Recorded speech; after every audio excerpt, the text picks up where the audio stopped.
Awareness is a key ingredient in success. If you have it, teach. If you lack it, seek. As said by Michael P. Kiston. With these beautiful words, we begin today's session. With much honor and pleasure, I, Steffi Thomas, wish you all a warm welcome on the behalf of the Bhopal School of Social Sciences and St. Theresa's Institute of Education, Mumbai, who has clubbed all of us for this awareness webinar on developing accessible materials that create active minds. Now, I'll ask Sheena ma'am to speak a few words.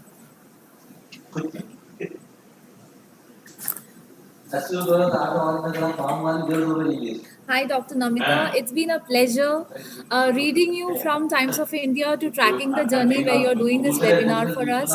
Thank you so much. Inspired by your work and the work done by Chetna Foundation, and you being obliging so much that you are doing this session for us. I've even asked my students to take up this session wherein they made teaching aids on tactile form of teaching aids for you having inclusion in mind.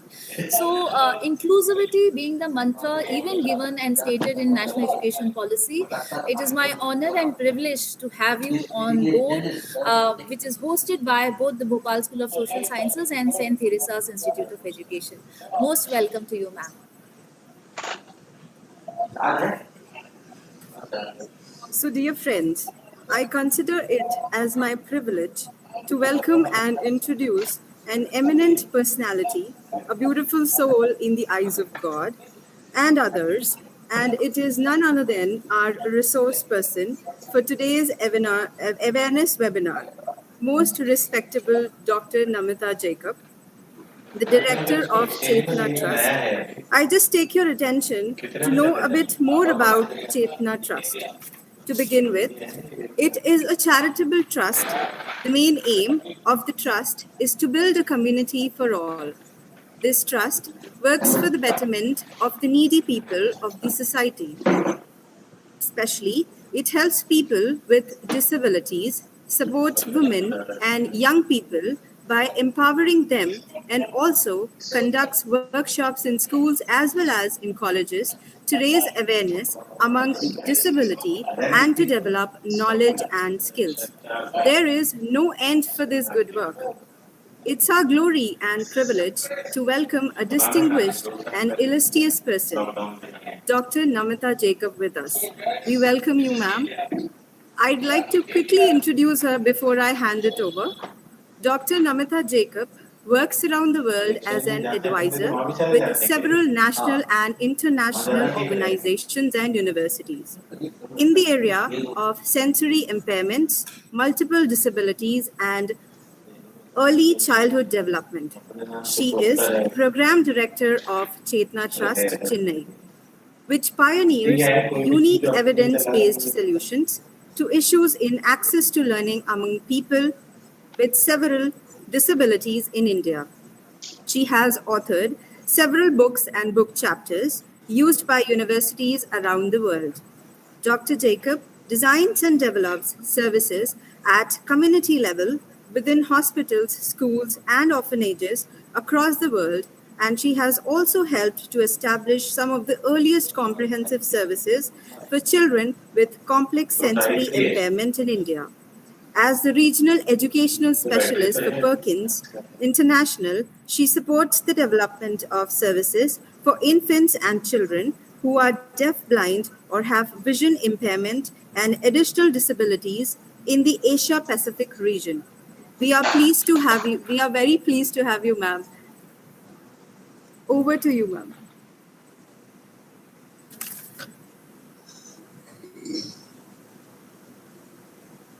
It's always strange to be introduced. Feels like you're talking about somebody else.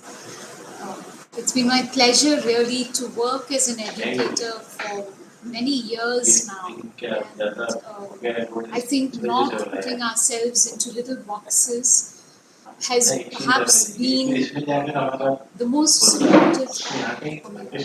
Really be led by the children, not, I shouldn't say this to a bunch of college students, but not by our education.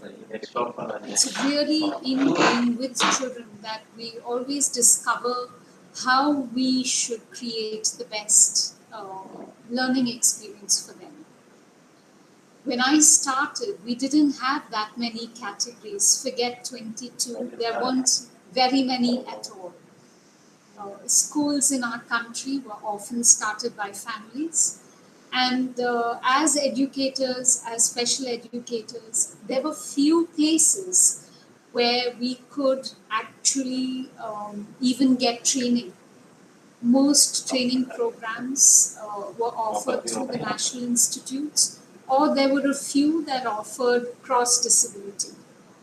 And I thought I'd be efficient and do a cross-disability training, so that I could do anything. It's not that simple. But in retrospect, I think that this was something that really supported me. Today, working across disability, ability, categories, ages, I feel very well prepared. But like I said when I started, the greatest support has really been being led by whoever it is that you are working with. I'm going to talk really today about the work we've been doing at the Trust. This is I'm sharing software कोई software तो office देना पड़ेगा एक साल में तो कोई आजकल वही करती है हर साल पे कितने कितना करेगा सॉफ्टवेयर I तो ये नहीं पता कौन सॉफ्टवेयर कौन सा डाल रहा है जिससे लिया कि वही ना someone just confirmed that you see the PPT. कहीं जाने पहले वो करते नहीं Someone unmute and tell me if you see.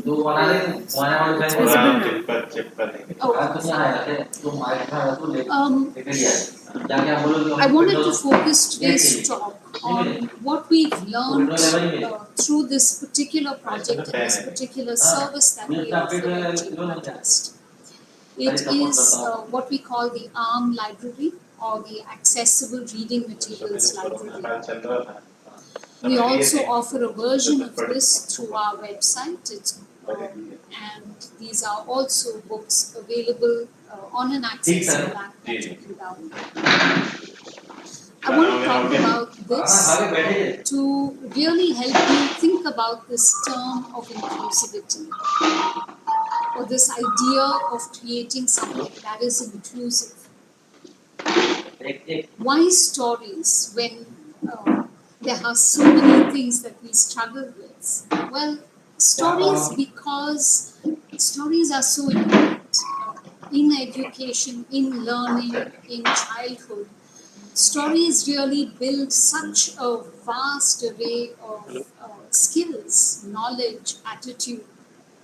And for children with disabilities who spend much of their early childhood, certainly, often with families in panic, in worry,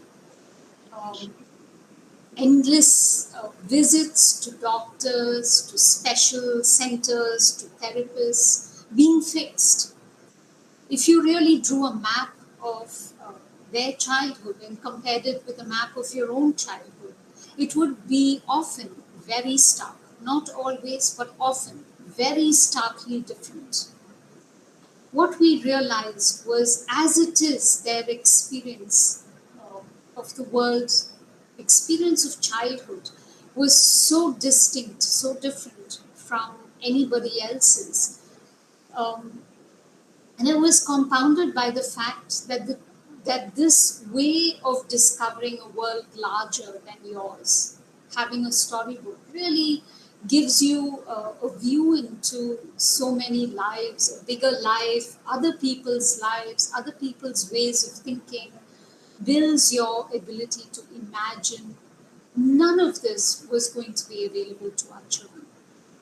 Sure, there are books about children with disabilities, but the children with disabilities themselves cannot access these books. And this recognition that there was so much of an emphasis in India, which has a very wonderful children's book scene, that there was this vast, beautiful, amazing effort in our country to create awesome children's books in multiple languages and even available free online. None of this was available to children with disabilities. There are accessible books, but we'll talk about them a little later. What we realized in designing and creating adaptations and designing our own storybooks was really that there were certain things that were that had universal appeal across our children. We make multiple books because we serve all disabilities, any print disability. And what you're seeing here is you'll see a lot of published titles and you'll see a lot of handmade books. And this really represents the mix of things that exist in our library. We adapt existing titles, we create our own, we create adaptations of published books on the books, and we create our own stories. And every story that we may make multiple copies, or where possible, we put in multiple adaptations into the same book. In doing all these things, we discover that touch in particular holds, kind of crosses all children. Everybody loves it. This is an excerpt of a video from when we did our first tactile books. This is Tulika's Line and Circle. And we walked into homes. The mother here is a friend of mine. I walked into her house unannounced saying, could you do this for me? Could I videotape you while you share the storybook with whoever is around? And she happened to have at home that day her 2 sons and then 2 friends or cousins, I don't know. And you'll see how quickly the children fall into the book.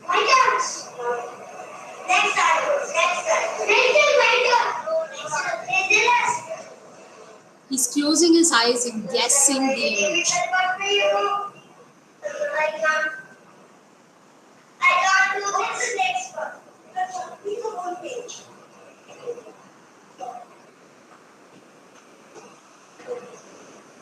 Is it a star? No. It looks like a star. It's not a star. It is about nature. What is nature? You always see around. Star always see around. In Shakti school, flower. It loads the minutes of flower. No, there is apple. There's apple. Green. And what you see here, if you were sitting there as educators, it's not just the depth of engagement with the book or the game or the challenge, but you can see how the children are engaging with each other. And this was something that was very important to us. When you are very young, books are read together. Books are certainly explored alone, and that's valuable. But as valuable is that books are read together. It's a shared experience. So what is it that we do to create these shared experiences? This was another of our very early books, and this was the one that really taught us the value also of our books to a larger community. It was called Where's Appa's Button? And it was a simple story of a button missing from dad's shirt and children searching for a child, searching for it on something, under something, in something, just sort of giving that idea. And along with this, from one of our friendly, boutiques, we got them to give us sets of buttons that matched the description. And we use words in the description that would be accessible to all people, whether they could see the button or just feel the button. And it allowed children to feel and find and match the buttons, act it out, many things. And when we tested this book, again, we saw across disabilities, across language levels, we found children engaging very strongly with the book. What we also discovered is adults with disabilities, for the first time, could read a story together with children in their families. And so we became very conscious of this idea that beauty in a book is essential. So this is what you'd get if you were to reach out to one of the existing organizations that adapt books. Whatever is in print gets put into braille or large print. Whatever is an image is described. But this is really boring. When we do this, if you're going to read it along with other children, if you want to read it with your brother or sister or your next door neighbor, this is what our books look like. We try to make it large print. In this book, this is again a Tulika publication that we've adapted very heavily for the imagery, for the text size, the text simplicity. We've added braille. And along with this will go these little pieces of paper that the children can use to make the design that you see here. And if done correctly, it maps directly onto this. What you can't see very clearly is that this design is also made tactile.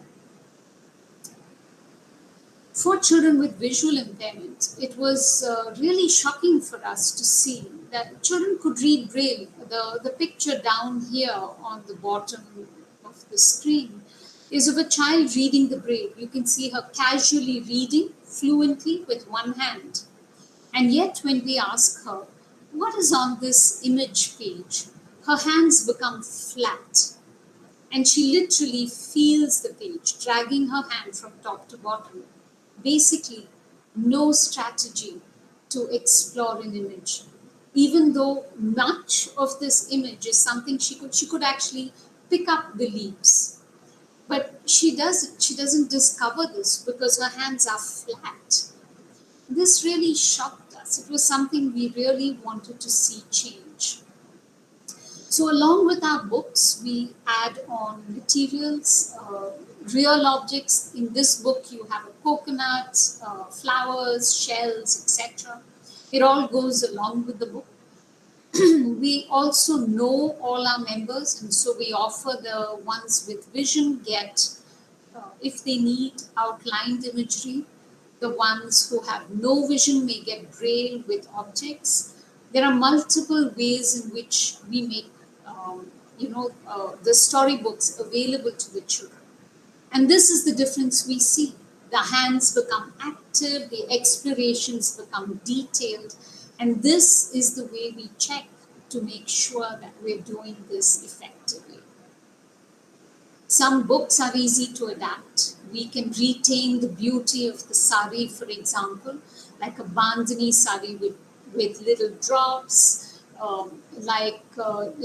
This is an image of different kinds of saris that are held up, hung up, and so each of them carry very different kinds of tactile. And as you run your fingers over it, sighted or blind, low vision, doesn't really matter. Regardless of your abilities, you will still enjoy this add-on feature. And of course, for kids who are blind, we will add in the braille. Some books allow us to do the large print very easily. It's seamless. Behind this lovely bright yellow highlighted square is really a very bad print font, but we've merged the adaptation neatly into the image, so it doesn't look odd. Here also, this is a form of art which is smudgy, kind of like the tree that you see at the back. The key elements on the page we've outlined to make this again visible. And wherever the text needed support, we've added it in. We also, along with our books for children who have difficulty in fine motor skills or using their fingers at all, we add page turners that are removable. So the child, even with a fisted hand, can pop the pages open. This is what I wanted to show you. Right at the beginning, when we were testing the techniques we used, we took it into homes, but also into the State Resource Center. And this is a young boy where when we brought the book in, the mother said to us, "Oh my gosh, please don't give him a book. He'll tear it and he'll throw it." But we wanted to see, and we just kept him to be the last child, and in any case offered him the book.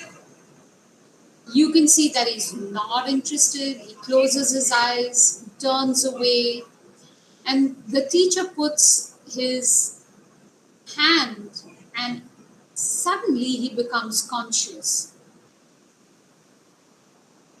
You can see he's completely captured by the book. He wants to turn the page. He needs a little prompt each time, but once he starts, he's stuck. He gets it.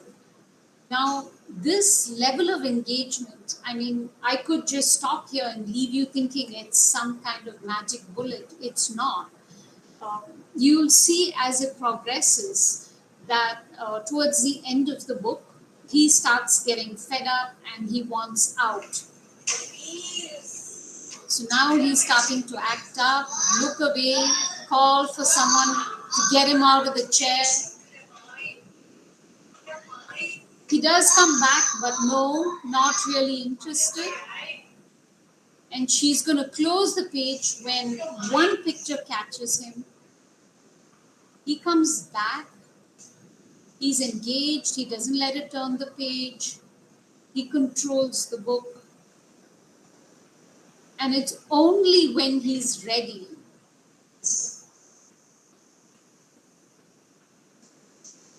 will he let her turn the page. Now, for a child who would throw a book, try and scramble away, do all these things, to have this level of engagement, this level of willingness to participate, to make free choice, to control turning pages, this is really something valuable. The mom was standing there and crying. The teacher had her hands on her face in disbelief. So in adding touch, we realized, yeah. Mom, your slide is not moving. It has become stable. Like the PPT is not moving. I had paused the video. Okay.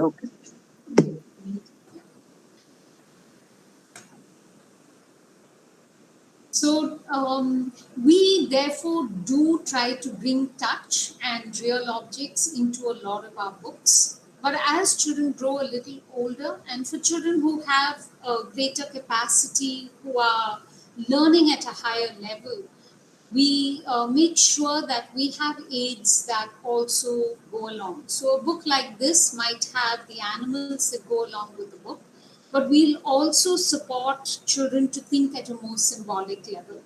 So you see that on every page, there's a little swatch of a texture. The animal is introduced with the texture. There's a card. On the other side of the card, it will name the animal as well. And these cards then serve when we want to check tactile memory, when we want the child to retell the story, when we want the child to guess what's coming next, or to have a conversation. So we have children with cerebral palsy who are nonverbal, children with intellectual impairment who are nonverbal. And after a story, there's always an engagement, there's a discussion. And this discussion, children who are nonverbal can participate using these cards. The other thing that we do is to really help them move. Okay, sorry, this is just another example of symbolic thinking. We have, this is a story of an elephant who's really sad that he's not flamboyant like all his other animal friends. And all of them come together and give him a part of themselves. So this is a visible but a feelable cheetah, tiger, parrot, and peacock. And you'll see the little swatches here at the bottom as well. There's an activity that goes along. The little elephant, these animals come complete and they also come cut based on where. So you can see at the bottom it says, Tanu slid down one side of Rupa, leaving a wide band of black stripes on the way. So now on the back of Rupa, we create something that is a part of the cheetah. I'll show this to you. This is what goes to the children. I'm hoping this video will play. The little puzzle comes together. The children can put it together over the elephant to create a complete image with the animals on top. This both aids in understanding the text as well as understanding the idea of what an elephant may look like right at the end, with a peacock trunk, cheetah legs, parrot tail, and a tiger on the top. We work very hard to give them the stepping stones. So we pick stories that actually break all the rules, and we break all the rules when we do tactile illustrations. There are guidelines for tactile illustrations that we follow if we were to do an academic book. But when we do a storybook, we teach children that they have to step beyond what is real as well. Of course, for children who are at that point of readiness. But these books, like Who is Budabin? Is he a fish? You can see this is the print illustration. This is our tactile version of it. Budabin, the elephant, is kept the same texture and very simple outline. Yes? I'm so sorry to interrupt, but I think we can see only the first slide of the presentation right from the start. Are you serious? Oh my Yes, gosh. I thought you weren't showing anything. Okay, hold on. Can I share? I'm not sure why that's happening. Can I take you through this quickly as like from within my presentation? Is that okay? Yes, ma'am. Why did that happen? That's so odd.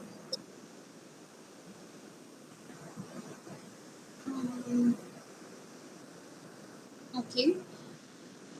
Tell me this. Are you able to see this? Can you tell me what is on the slide? We can see a fish. Okay. Fish. All right. So I'll take you. So sorry. My goodness, this is halfway through the talk. This was a view of the library. Just so you get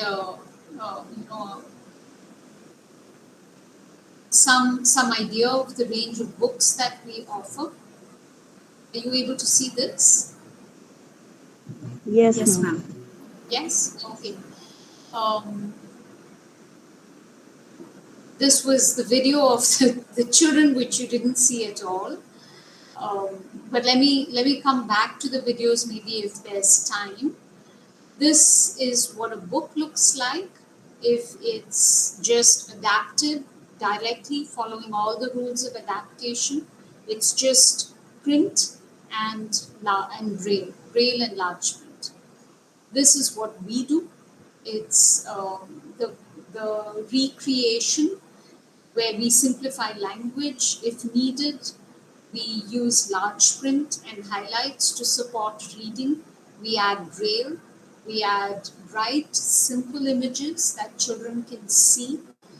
And we added, you can't make out very clearly here, but this is made tactile as well.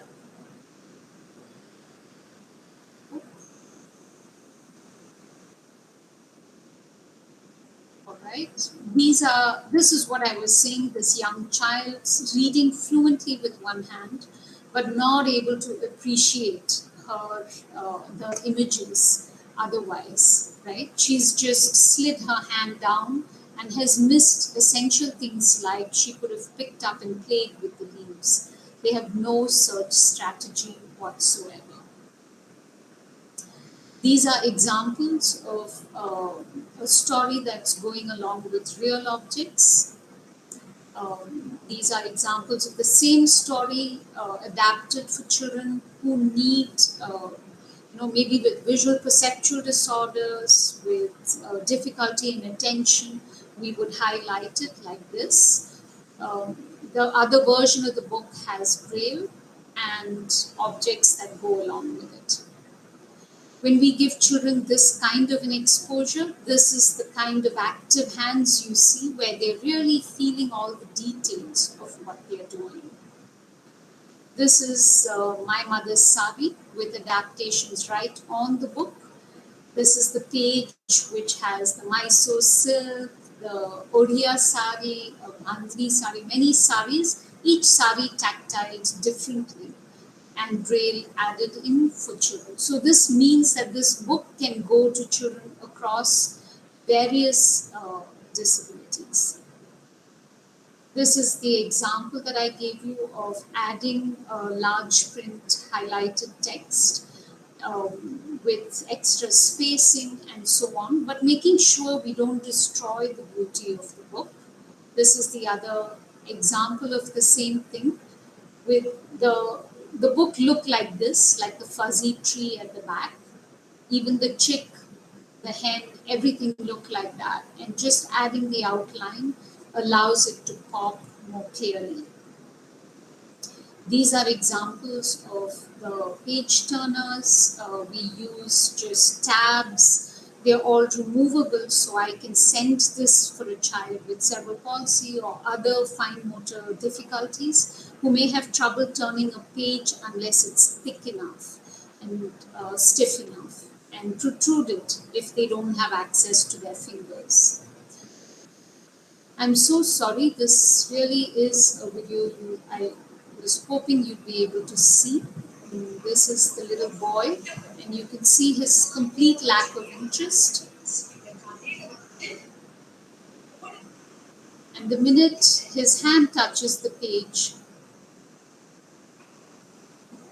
you'll see he's from that point on just fascinated, willing to engage, asking for the page to be turned, right? Turning the pages himself. This is the same little boy when he's starting to get really fed up.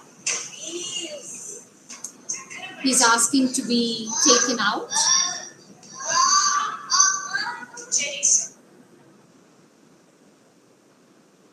It's a little patchy, I'm sorry.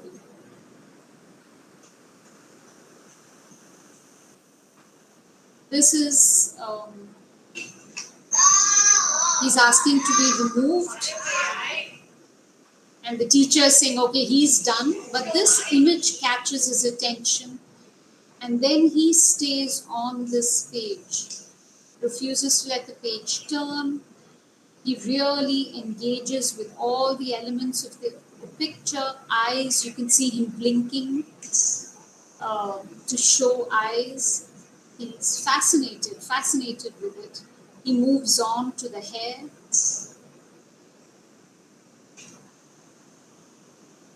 And so on, right? It actually came to the point where he could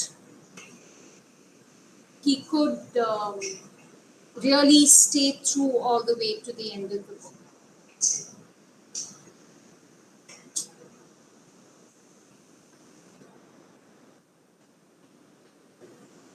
sure that one of the major functions of a book is to build imagination, is to help you to stretch beyond what is right in front of you and to see worlds that are beyond and imagine these worlds. And this is particularly hard for children and partly hard because of how we teach. We are very concrete and it's a good teaching strategy.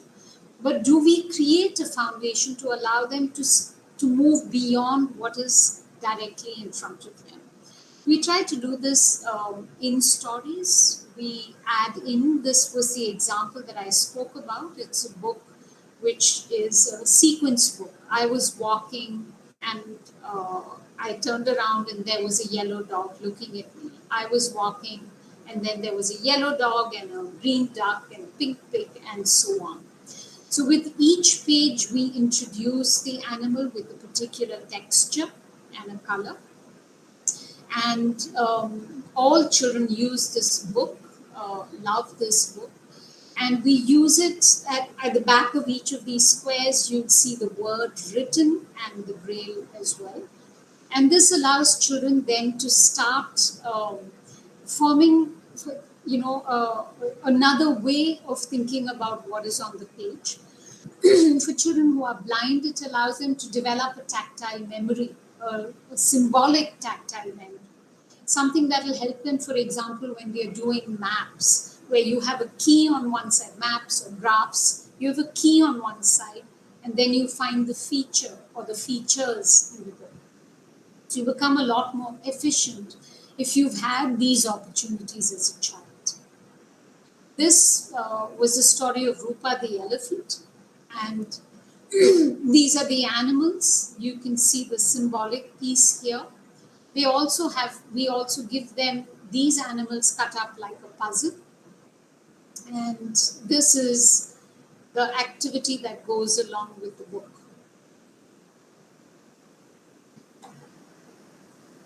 And this allows them then to picture this thing which is so hard to picture. What would the elephant look like in the end, with all these colors and, on top of him. We also search for books that are a bit ridiculous, silly, and push your imagination. And we do this is Budabim, it's a Tulika publication again. And we try and provide support for them to step out. These are fish scales. The elephant, however, regardless of the costume he wears, is the same texture. He has an identifier, his ear, his tail, and his trunk. And then the rest of him gets dressed up in whatever is the image on the left side. Recently, we had an opportunity to see how our children have progressed. These kids who've been in our library for quite a while now, a couple of years, when we took this very high level of symbolic representation, they were really able to feel this. We asked them, what do you think is on this page? And they said, oh, this must be a boat, and these must be the ripples. Around the O, you have the waves that are closer together, and then they become further as they move away, and they just brought all this meaning to this page. Imagine, that we are asking them to imagine something seen from above, as well as, the surface of the water, things they've never touched that we can't actually easily introduce to them. So these are some, for us, these are ways that these are our checkpoints where we say, wow, look how far our kids have come. In all that we do, we are really guided by this principle that the children lead and we follow. We create stories along with children. This is a group of kids who wrote, we paired them up and they came up with 4 stories. We call them the stories of best friends. We put them together in multiple ways and brought it out as a volume in our library, and of course for each of them as well. This is a book that we worked on. It's by Curry Tales, and when we did the adaptation, we actually checked for with each child. We asked them what would be the texture of an orange, of a samosa, of a kite, of bread, of all these things, because later in the book, these items lose their shape and merge into this blob of color. And we needed to be sure that blind children reading this book would still be able to relate orange to orange, even though its shape has changed. And they really were. We took it back later to another group of children to check. And we are asking her here, can you find which one do you think is, and I don't remember what we asked her, samosa or something. But you'll see that she searches through all the shapes and then she taps one saying, this is it. And of course, she was right. One of the things that we try really hard to do is constantly work with publishing houses and to crack this problem. Our library serves here in Chennai at any given time 50 to 60 kids. We extend it by holding activities out in a park or in the children's library or carrying books into schools and opening it out to all kids. But it's limited by our capacity to do these things. We're a very small team. And so we've moved our books online. I'll come here. With the capacity for our online books to be printed, you'll see they're already laid out for simple printing. They are large print. The images have been checked for visibility to children with visual impairments. And all our books come with guidelines at the back. So it gives the parent or the teacher some idea of how they may extend the story, practice a particular skill, build a concept, build vocabulary, and so on. We're really proud of our online library. We have, I should update this, we have about 105 books now. They are read, we have over 8,500 reads. And we're read in 90 countries around the world. So you'll see that, from the downloads list, that EPUBs, which are accessible reading, allows for accessible reading, BloomPubs, which download into the app that you can download on any Android phone, which is fully accessible, is a very popular way for reading to happen.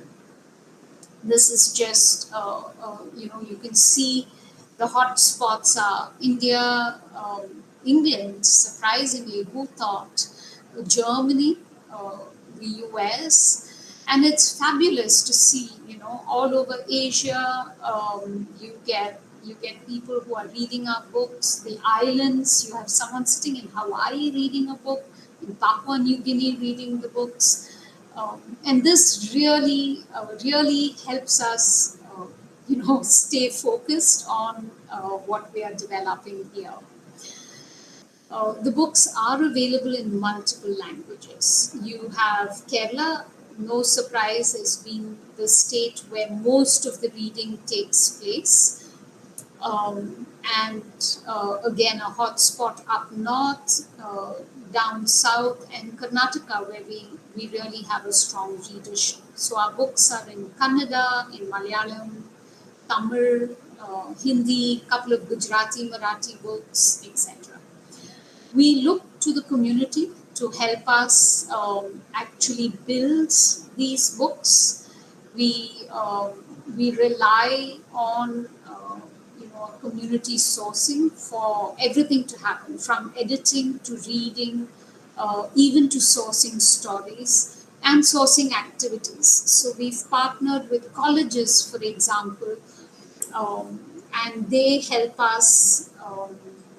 For example, one of the colleges made this an activity for the students who picked books and came up with activities that they could suggest for families to do at home.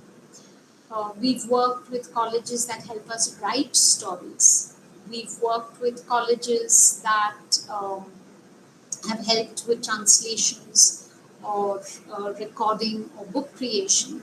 And we have several schools that have students with disabilities that have downloaded, printed our books, and followed our YouTube, our YouTube page, where we give you guidelines on making stories accessible. So these are some ways in which we've tried to extend the library. Most people do ask, do we sell our books? Every so often we do. We ran an experiment in printing. I can just show you that briefly. It's this one. We printed this storybook, and for a short period, these stories were available for purchase. It is large print, it comes with tactile. It's a story that everybody loves because the sticks, once they blow in the wind, disappear.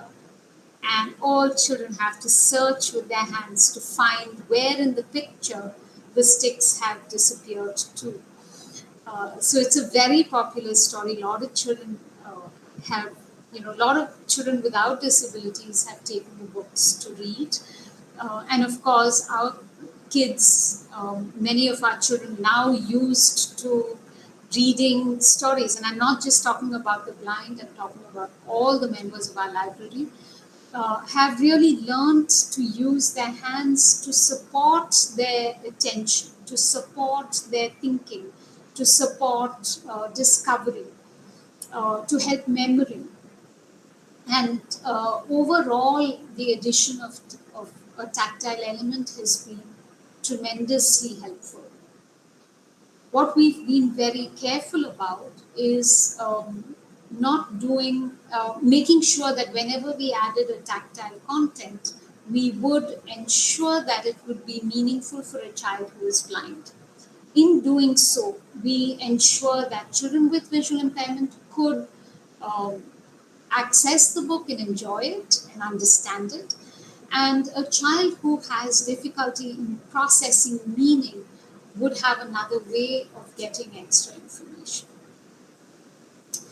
I'm going to stop here. I'm going to take it back. Let's take it back to the last page, because I do want all of you to write this down. Please do take time to go to our website and to our YouTube page, because we've created many little videos that are useful to understand touch, hearing, listening, many of these ideas that I think are not adequately covered in how we are prepared. What we've realized in the end in creating this library is that in many ways we have followed all the principles of UDF, the Universal Design for Learning. There are multiple ways in which children can access the information, process the information, discuss or give responses related to the book. And this is something that we are very proud of.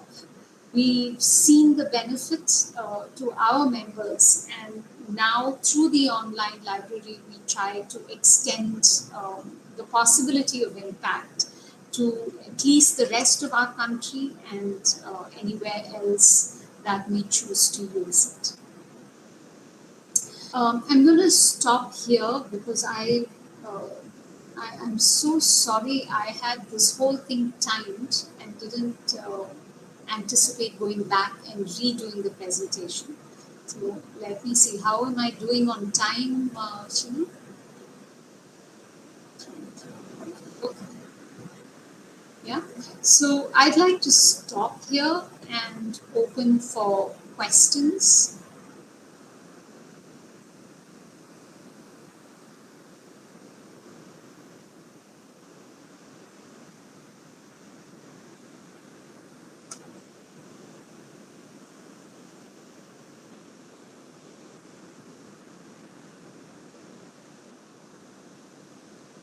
Are there any questions? Are there any comments? Is there anything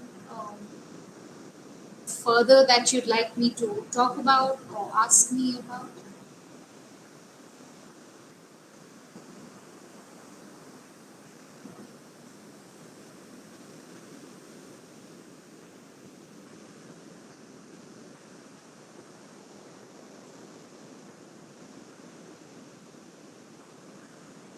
Yes? No?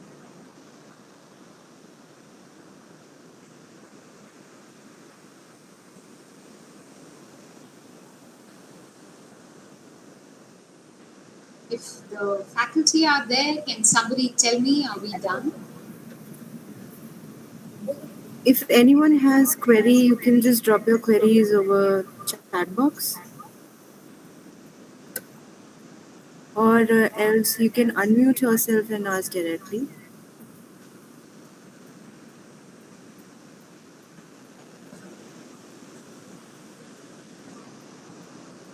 I guess there isn't, ma'am. So I ask Uriah to give the vote of thanks and just wind up. Yes, sure. I just think Joan ma'am wanted to say a few things, so I'll just wait a minute for her and then I'll continue. Yes, Vidya. Yeah. Any questions, students from our college? Priya, you want to ask any question to ma'am? No, ma'am. Natasha Bijal, please ask it. No question? No, ma'am. We found the seminar very informative, and it was very interesting to learn. So we really ma'am. enjoyed it. Yeah, Bijal. Thank you. Ma'am, your session was very informative and interesting. We learned a lot, especially different techniques. We truly appreciate your work. So thank you so much for sharing with us. Over to you, Uriya. Yes. Okay. So before I go ahead with the vote of thanks, there is a link that is a feedback form that has already been shared in the chat box. I request you all that once we end the session, please do fill in the same. So, gratitude is the best attitude, and it is with utmost gratitude that I extend my appreciation to our esteemed resource person, Dr. Namita Jacob, on behalf of St. Teresa's Institute of Education and Bhopal School of Social Sciences, Department of Education, for sharing your expertise and knowledge with us. Your insightful and informative presentation has been an eye opener for all of us. Your commitment to ensuring that every child receives the education they need to thrive, and your dedication to creating an inclusive learning environment that supports the unique needs of each student is truly remarkable. We are fortunate to have had the opportunity to learn from you, and we hope to put your insights and teachings into practice in our personal and professional lives. I also extend my heartfelt gratitude to the patron and principal of BSSS, Dr. Father John PJ, and Dr. Sister Tanuja Wagmari, the principal of STI. Dr. Sheena Thomas, HOD of Department of Education, BSSS, along with our professors, Dr. Joan Lopez, Dr. Seema Yadav, Dr. Damandeep Kaur Gulati, Tanuja Khan, and Wasia Parveen, without whom this webinar would have not been possible. Last but not the least, I would like to thank each one of you for attending this webinar and for your participation and support throughout. Requesting you all to please fill the feedback form before we leave. Thank you all once again. Thank you so much, ma'am. Thank you, everyone. Thank you for having me. And I truly apologize for the technical glitch. I didn't realize what was happening. All right. No worries, ma'am. We are glad to have you. All right. Thank you. Thank you, everybody.